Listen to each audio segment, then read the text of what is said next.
भाई last class में sample paper 1 complete कर लिया था, तो आज की क्लास में सैंपल पेपर 2 स्टार्ट करेंगे हम लोग, है ना। तो देखो जिस तरीके से सैंपल पेपर 1 में 5 सेक्शन थे ABCD और E, ऐसे ही इसमें भी 5 सेक्शन है ABCD और E। सेक्शन ए में वही 20 MCQ टाइप क्वेश्चन है, हर एक क्वेश्चन 1 मार्क्स का होगा, और सेक्शन 2 में 5 क्वेश्चन, हर एक क्वेश्चन 2 का होगा। सी में 6 क्वेश्चन होंगे, हर एक क्वेश्चन 3 मार्क्स का होगा, और डी सेक्शन में 4 क्वेश्चन, हर एक क्वेश्चन 5 मार्क्स का होगा। अच्छा, इस वाले सैंपल पेपर में ना कुछ ऐसे क्वेश्चन भी हैं जो सिलेबस से बाहर है, तो जो सिलेबस से बाहर वाले क्वेश्चन है उनको छोड़ देंगे हम लोग, है ना। तो सेक्शन ए देखो, चलो भाई सेक्शन ए का फर्स्ट क्वेश्चन देखो, rationalisation of the denominator of √5 plus √2 किस। अभी √5 प्लस √2 को डिनोमिनेटर को मतलब रेशनलाइज करना है। रेशनलाइज करने के लिए क्या करते हैं, सेम नंबर से मल्टीप्लाई करेंगे ऊपर नीचे, मतलब न्यूमरेटर और डिनोमिनेटर में, लेकिन साइन होगा चेंज।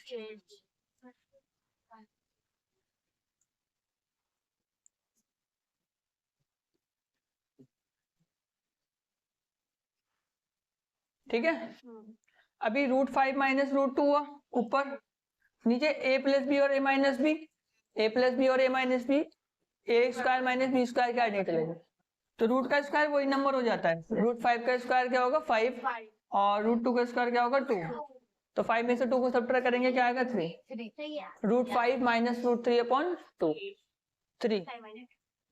नेक्स्ट देखो, if 4,19 is solution of equation y equals to ax plus 3 और a की वैल्यू फाइंड करनी है।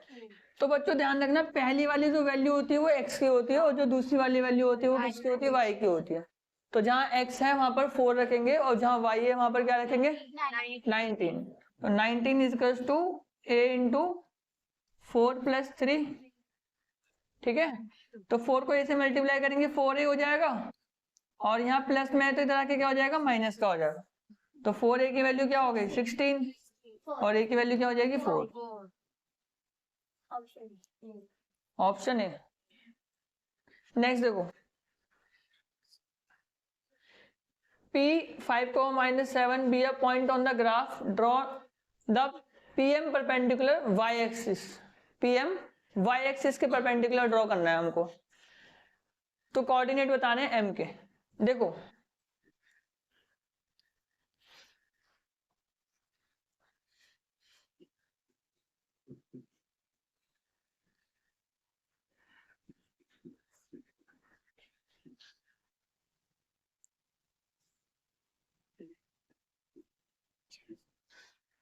(5,-7) इस तरीके से बनेगा,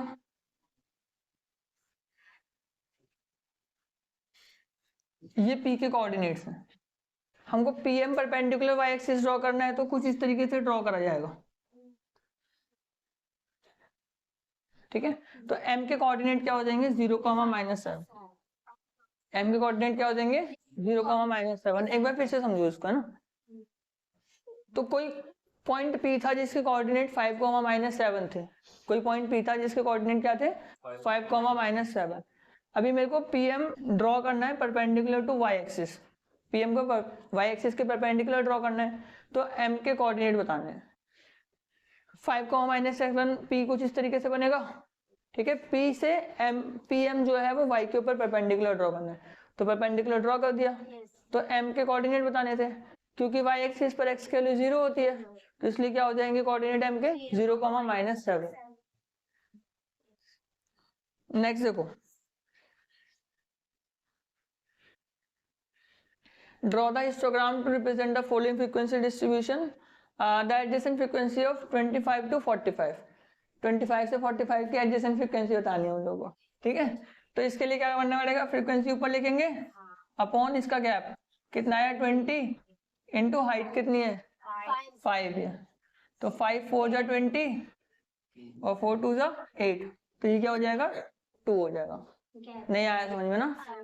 देखो अभी गैप कितना है 5 का है ना, फिर एकदम से क्या हो गया 10 का हो गया, इधर 20 का हो गया, और इधर हो गया 30 का।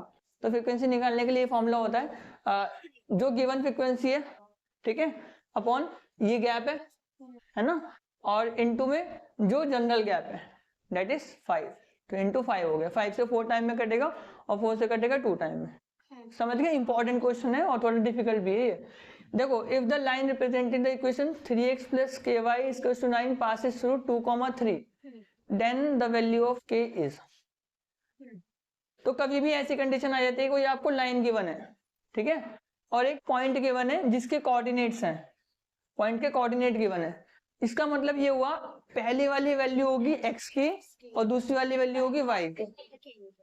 पहली वाली किसकी होगी, x की वैल्यू होगी, और दूसरी वाली वैल्यू किसकी होगी, y की। तो x की वैल्यू 2 रखेंगे और y की वैल्यू 3 रखेंगे, सॉल्व करेंगे, k की वैल्यू आ जाएगी। तो 3 × 2 + k × 3 = 9, 6 + 3k = 9 हो जाएगा। तो 3k की वैल्यू हो जाएगी 9 - 6, 3k की वैल्यू हो गई बेटा 3 और k की वैल्यू क्या हो जाएगी 1। समझ गए? चलो नेक्स्ट देखो,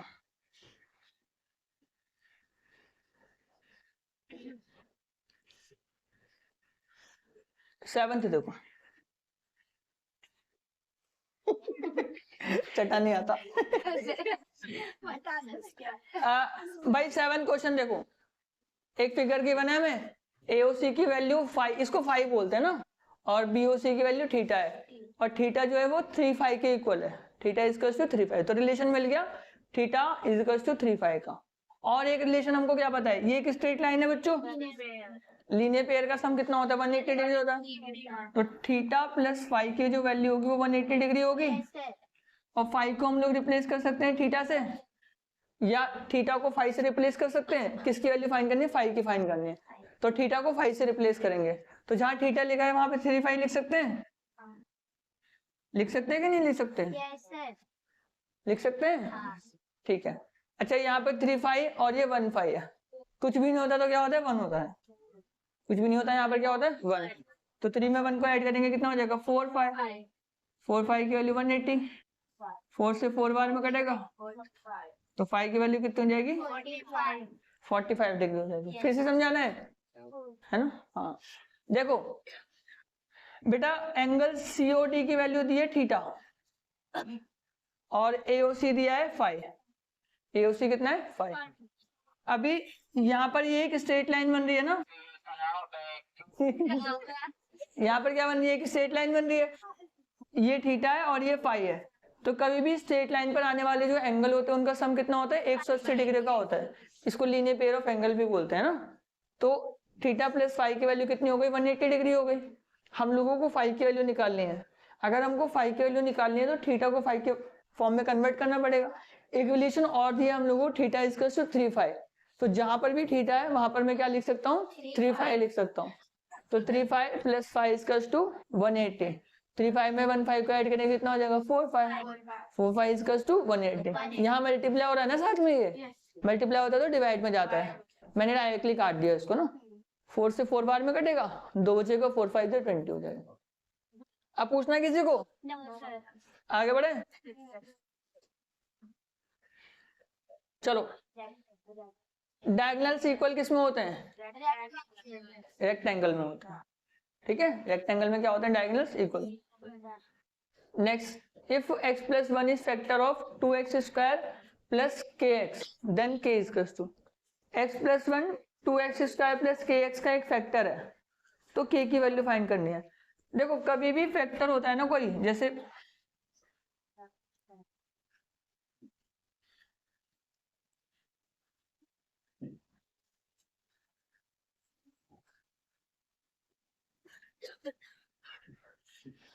x + 1 kx और 2x² + kx का फैक्टर है ना, इसलिए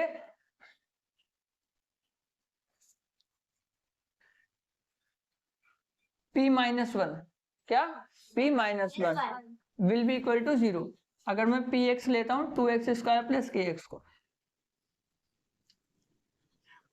2x² + kx को अगर मैं px लेता हूं तो p - 1 की वैल्यू क्या हो जाएगी 0। फैक्टर थ्योरम यही कहती है, ठीक है, समझ में आया। तो p की जगह, x की जगह पे क्या रखना है हमको, -1 रखना है। 2 × -1 का स्क्वायर + k × -1 = 0 हो जाएगा। 2 - k = 0 और k की वैल्यू यहाँ से क्या आ जाएगी, 2 आ जाएगी।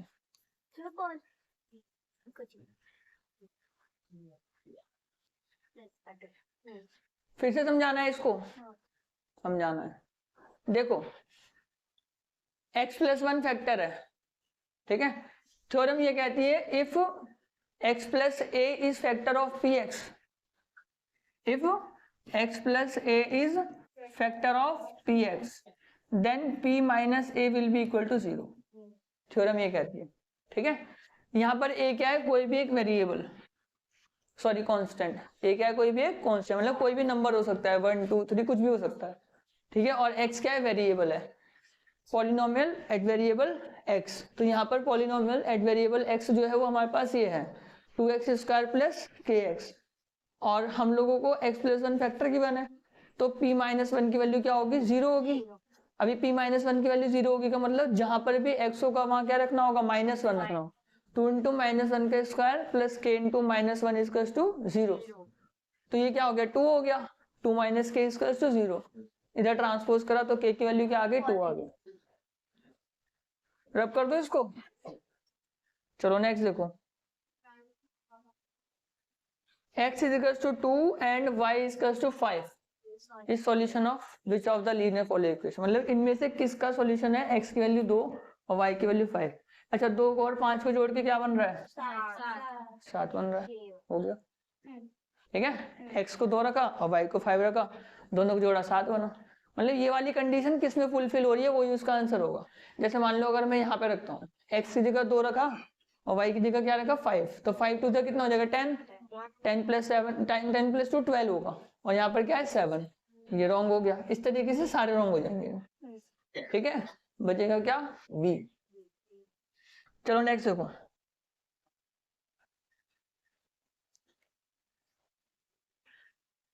इन the adjoining figure BC equals to AC 115 के बने बच्चों हमको ACD की वैल्यू, ACD मतलब ये वाला एंगल, और हमको A फाइंड करना है। अच्छा अगर दो साइड बराबर होते तो उनके अपोजिट एंगल भी इक्वल होते हैं ना। Angle opposite to equal side of triangle are always equal, therefore angle A और एंगल B इक्वल हो जाएंगे, है ना। और exterior angle property of triangle, तो उसके अकॉर्डिंग क्या हो जाएगा, इन दोनों का सम इसके इक्वल हो जाएगा, ठीक है। तो x plus x equals to 115, तो x 2x की वैल्यू हो जाएगी 115, 57.5 होगा बेटा, 57.5 डिग्री। फिर से देखो एक बार इसको, एक ट्राइंगल गिवन था ABC जिसमें AC और BC इक्वल थे और एंगल ACD की वैल्यू 115 थी। हमें पता है अगर दो साइड इक्वल होती है किसी ट्राइंगल के तो उनके अपोजिट एंगल भी इक्वल होते हैं। अगर किसी ट्राइंगल की दो साइड इक्वल होती हैं तो उनके अपोजिट एंगल भी कैसे होते हैं, इक्वल होता है। AC और BC, AC के अपोजिट में कौन है, एंगल B, और BC के अपोजिट में कौन है, एंगल A। तो B और A इक्वल हो गए, एंगल B और एंगल A कैसे हो गए, इक्वल। जो एंगल B और एंगल A इक्वल हो गए, और exterior angle property of triangle कहती है कि इंटीरियर अपोजिट एंगल का सम जो होता है वो एक्सटीरियर एंगल के बराबर होता है। इंटीरियर अपोजिट एंगल का जो सम होता है वो किसके बराबर होता है, एक्सटीरियर। तो इंटीरियर अपोजिट एंगल क्या है, A और B है, ठीक है। उनका सम किसके बराबर होगा, 115 के। तो x प्लस एक्स की वैल्यू 115 हो गई और 2x की वैल्यू 115, तो x की वैल्यू हो जाएगी 115/2, दैट इज 57.5। कर दो रब इसको। चलो नेक्स्ट देखो,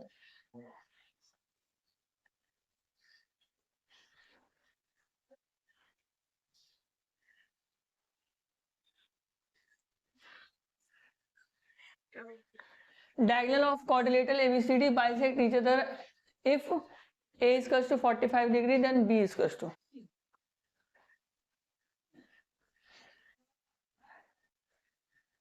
ABCD एक quadrilateral गिवन है हमको और इसके डायगोनल जो है वो एक दूसरे को बाइसेक्ट कर रहे हैं।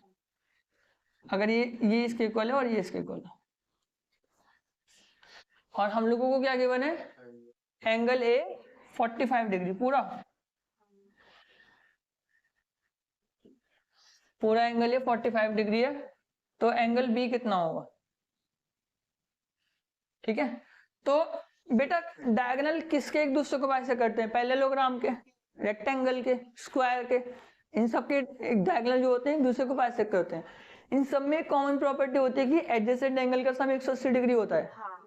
इन सब में कॉमन प्रॉपर्टी होती है कि एडजेसेंट एंगल का सम क्या होता है 180 डिग्री का होता है, 180 डिग्री का होता है। तो angle A plus angle B की वैल्यू 180 डिग्री हो जाएगी। ए की वैल्यू 45 और बी हमको फाइंड करना है 135। तो एंगल बी की वैल्यू क्या हो जाएगी 135। कैसे आया 180 में से 45 को सब्ट्रैक्ट कर दिया तो आ गया क्या 135 ऑप्शन। चलो नेक्स्ट क्वेश्चन देखो। अच्छा एक फिगर गिवन है हमको है ना, और ध्यान से देखना, इसमें सॉल्व करवा दूंगा इसको। क्या हम सब लोगों को ये पता है angle on centre is twice the angle on any segment of circle. कि सेंटर पर जो एंगल होता है सर्कल के किसी भी सेगमेंट पे बने एंगल का दुगना होता है। इसका मतलब अगर ये 125 है तो ये वाला जो एंगल है एसीबी जो एंगल है वो कितने डिग्री का होगा 75 डिग्री का होगा। Happy birthday to. अच्छा चॉकलेट दे आज चॉकलेट दे बच्चों।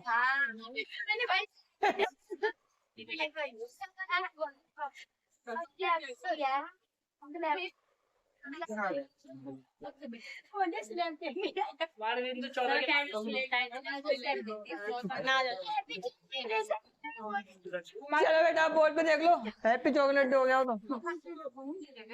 ये एपीबी की वैल्यू 150 डिग्री है ना, तो एसीबी की वैल्यू कितनी हो जाएगी 75 क्यों होगी क्योंकि angle on any segment of circle is half the angle on centre, या फिर angle on centre is twice the angle on any segment of circle. मतलब सर्कल के सेंटर पे बना हुआ जो एंगल होता है सेगमेंट पे बने एंगल का दोगुना होता है। तो सेंटर पे बना हुआ एंगल 150 है तो सेगमेंट पे बना हुआ एंगल कितना हो जाएगा 75। ठीक है, अभी देखो ये एक स्ट्रेट लाइन बना रहे हैं एंगल एसीबी और एंगल बीसीडी। एसीबी और बीसीडी एक स्ट्रेट लाइन बना रहे हैं तो स्ट्रेट लाइन में 180 डिग्री का एंगल बनता है। फिर से वही लीनियर पेयर ऑफ एंगल, और एसीबी की वैल्यू 75 है तो बीसीडी की वैल्यू जो होगी बच्चों वो होगी 180 minus 75 that is equal to 105। अभी देखो ये एंगल आ गया 105, सेंटर पे बना हुआ एंगल सेगमेंट पे बने हुए एंगल का दोगुना होता है। तो रिफ्लेक्स एंगल BQD की वैल्यू जो हो जाएगी वो 2 इंटू 105 होगी 210। और हम लोगों को फाइंड करना है BQD मतलब ये वाला एंगल, BQD एंगल फाइंड करना है हमको। अच्छा एक कंप्लीट सर्कल बन रहा है इनसे तो 360 डिग्री का सम होता है। एक की वैल्यू 210 है तो दूसरे की वैल्यू 360 माइनस 210 बेटा हो जाएगा 150 ऑप्शन में। फिर से समझाना है ये समझ गए, किसी को तो नहीं समझाना। चलो नेक्स्ट देखो। अच्छा 2 और 2.5 के बीच का एक रेशनल नंबर बताना है हमको।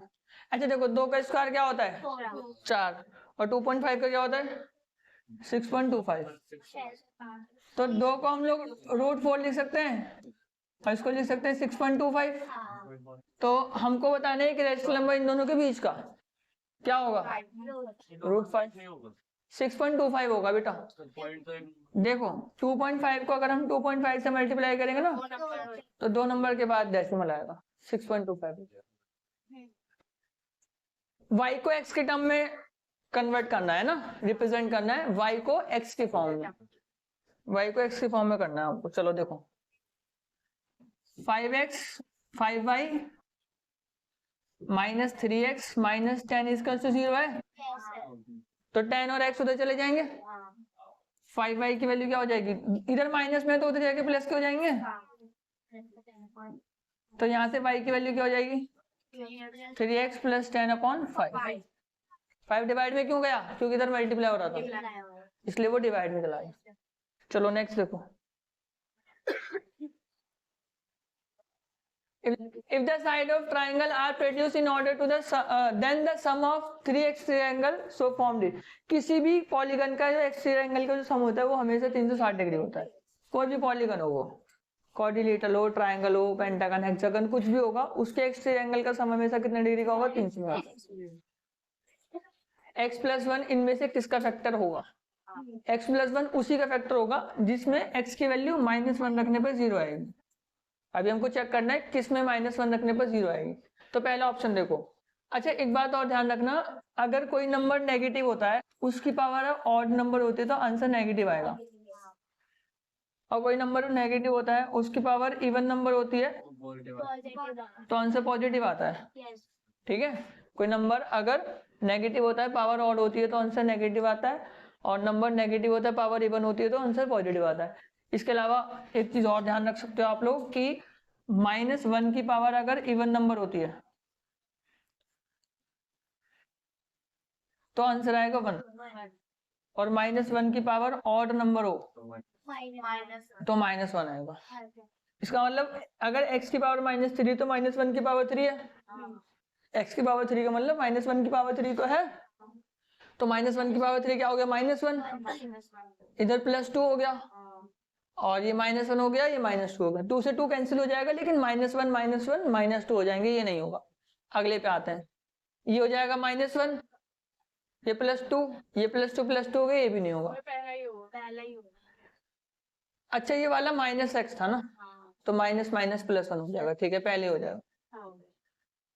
नेक्स्ट देखो, if solid sphere of radius r is melted and cast into the shape of solid cone of height r, then the radius of the base of cone is. अच्छा, अगर कोई भी एक solid को हम लोग मेल्ट करके दूसरा सॉलिड बनाते हैं, एक सॉलिड को मेल्ट करके दूसरे सॉलिड को बनाते हैं तो दोनों की वॉल्यूम सेम होती है। एक सॉलिड को मेल्ट करके दूसरा सॉलिड बनाते हैं तो दोनों की वॉल्यूम क्या होती है? सेम होती है। एक सॉलिड स्फीयर है, ठीक है, इस तरीके से होता है स्फीयर, इसकी रेडियस r है, और इसको मैंने कन्वर्ट कर दिया किसमें? कोन में। इसकी हाइट बच्चों क्या है? r, इसकी हाइट भी क्या है? r, और रेडियस भी r होगी। मतलब रेडियस हमको निकालनी है, r डैश, रेडियस को r डैश रख लेते हैं, ये हमको फाइंड करना है। तो देखो, इसकी वॉल्यूम होती है स्फीयर की 4/3 पाई r क्यूब, और इसकी होती है 1/3 पाई r स्क्वायर है, तो r डैश का स्क्वायर रख लेते हैं। 3 से 3 कैंसिल हो जाएगा, पाई से पाई कैंसिल हो जाएगा, एक r से एक r कैंसिल हो जाएगा, तो r डैश का जो स्क्वायर होगा वो क्या होगा? 4r स्क्वायर, और r डैश की वैल्यू निकालनी है, कभी भी स्क्वायर होता है तो स्क्वायर को हटा के स्क्वायर रूट लगा देते हैं, तो यहाँ पे क्या हो जाएगा? 2r, option C.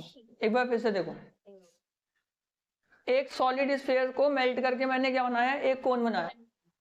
Solid sphere को मेल्ट करके कोन बनाया। जब भी एक फिगर को मेल्ट करके मैं दूसरी फिगर बनाता हूँ तो दोनों की वॉल्यूम क्या होगी? सेम होगी, और हम लोगों को कंडीशन ये गिवन थी, जो कोन है, कोन की हाइट होगी r। r क्या है? Radius of sphere, radius of sphere के बराबर होगी कोन की हाइट, और बेस की रेडियस फाइंड करनी थी हमको, तो क्योंकि हमको फाइंड करनी थी, पता नहीं थी रेडियस, तो मैंने r डैश लिख दिया। दोनों की वॉल्यूम इक्वल है। वॉल्यूम का फॉर्मूला स्फीयर का, स्फीयर के वॉल्यूम का फॉर्मूला होता है 4/3 पाई r क्यूब, और कोन के वॉल्यूम का फॉर्मूला होता है 1/3 पाई r स्क्वायर h। h की वैल्यू r है, और r स्क्वायर r डैश है। 3 से 3 कैंसिल होगा, पाई से पाई कैंसिल होगा, एक r से एक r कैंसिल हो जाएगा। ठीक है, 3 r है ना यहाँ पर, r क्यूब मतलब 3 बार r लिखा है, तो एक बार कट जाएगा, 2 बार बचेगा, तो r डैश का स्क्वायर हो गया, वो क्या हो गया? 4r स्क्वायर हो गया। तो यहाँ से स्क्वायर हटाएंगे तो रूट लगाएंगे, कितना हो जाएगा? r डैश की वैल्यू हो जाएगी 2r। ठीक है, चलो नेक्स्ट देखो,